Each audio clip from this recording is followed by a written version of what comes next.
on the concept of quantum identities and its practical applications, because I have two examples in mind. One is when I sit in grassroots assemblies, neighborhood assemblies, and so on. When the questions of identity come along, they sometimes feel kind of disruptive.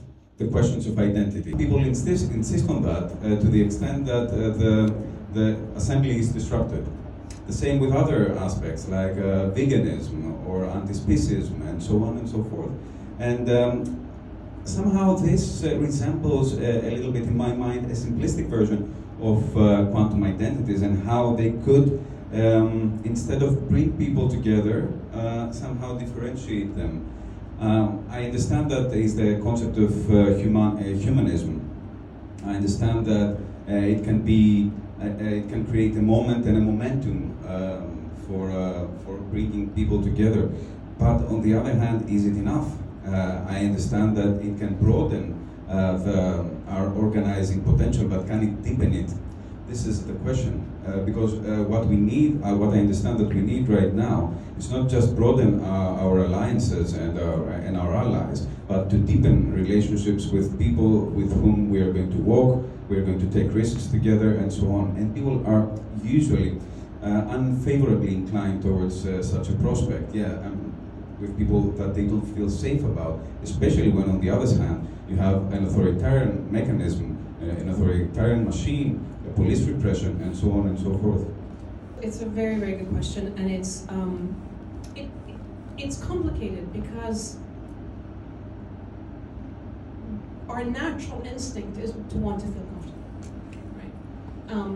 And to withdraw if we see confrontation or someone that and I can give you again an example right now in the Iranian diaspora community.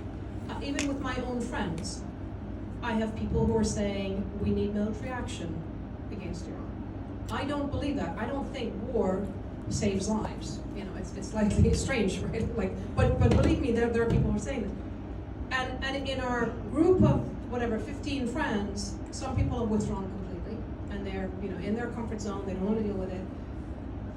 And I'm sticking with the conversation because I keep wanting to believe that through dialogue, through respectful engagement, we should be able to resolve and again find some, at least even if we agree to disagree, we don't dehumanize and we don't turn our backs on each other. And maybe this is the issue, that if we don't talk, if we're all going to just be huddled and then in our own spaces, and those spaces get smaller and smaller and smaller, what kind of society are we going to be left with?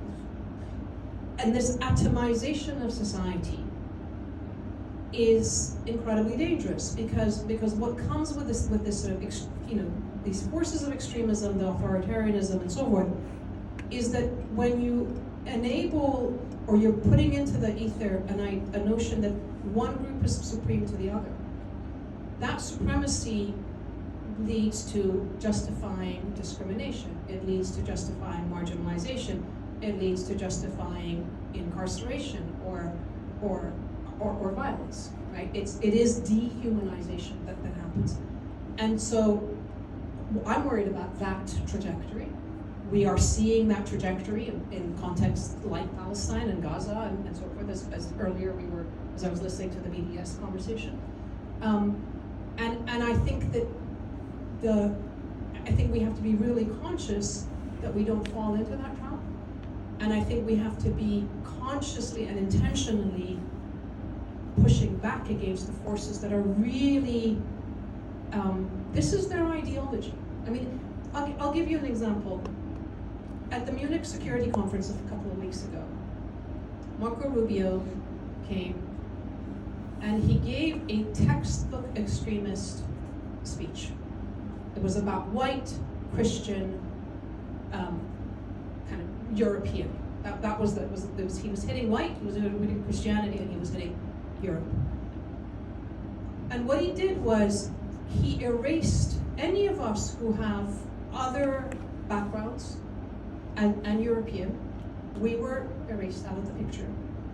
If you were from other parts of the world, you were othered. And if you were white, Christian, and European, you were elevated, and you were meant to feel really good for yourself. And what he did was in his speech, he made some reference to British greatness and some reference to French greatness and Spanish greatness. He knew exactly what he was doing. And I can tell you that if there had been some monitor on the guts of each of the folks that were sitting, their little atoms would have been on bumping upwards as their country was named or their little historic moment was mentioned. And he finished the speech, and the room gave him a standing ovation. They got a standing ovation from many of the leaders of our countries because they made them feel good. And as I say, for those of us who by citizenship, maybe by values, etc., we connect very deeply to the countries in which we live. It was a very depressing moment because it's like we don't count, and they are trying to erase us. The progressive left, or whatever is left of it, because the center, it's not even center left anymore. I feel as if we've got far right and center right in many of these places. Is still talking middle class aspirations. It's not at all related to people's lives. And in the States, for certain, the hypocrisy and just the lack of morality around the Gaza question, the question of complicity in the genocide, was something that the Democrats completely refused to acknowledge. The Labour Party refuses to acknowledge it in England. So I don't think that it's a question of necessarily the identity question. I think it's that they have lost the plot around how you actually need to talk to people. And when they tap into this question of identity, they instrumentalize it. What would you think is the role of smaller peripheral countries? What should we do with a government that is openly pro-Zionist, is the positions of the Greek government as well? Vote them out would be a good thing to do, but in the question of Iran and what is it that ordinary people can do, right? Well, one of the things that I would say is that don't fall for the idea that military action is an answer. It isn't. It hasn't been. It wasn't for Syria. It wasn't for Iraq. It wasn't for Libya.